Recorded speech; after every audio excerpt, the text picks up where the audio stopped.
ভাই খাসির মাংস নেই, সব থেকে বড় মাছ যেটা এটা নেবো।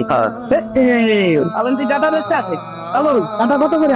30 টাকা। দুলা ভাই 20 টাকা দিয়ে দেন তো, আর আমার 3000 টাকা দেন। 3000 ট্রেনে দাও। বাজান, তোর মায়ে খুব অসুখ, চিকিৎসা করতে পারতেছি না, কয়টা টাকা দিতে পারবি? আমারও দেখলে খালি টাকা টাকা করেন কে?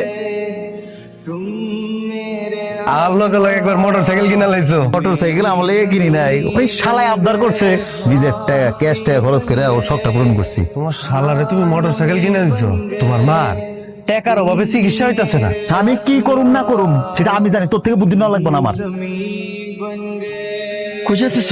এটা কাম করলেন আব্বা, শুভ কাজে যেতেছিলাম, এখন বাধা দিলেন আপনি। বাজান রে, তোর মার অবস্থা খুব খারাপ হয়ে গেছে, তুই কে দেখতে যাবি? তুই যা বাজান, আমি জোর ডাক্তার কাছে যাইতেছি। কিন্তু বাজান, আমার কাছে কোনো টাকা পয়সা নাই। আচ্ছা আব্বা, টাকা ছাড়া কি অন্য কিছু ছিলেন না আপনি? থাক বাজান, তুই তোর মার একবার দেখে আয়। আমার হাতে সময় নাই যে মারা যায় দেখবো বাড়িতে।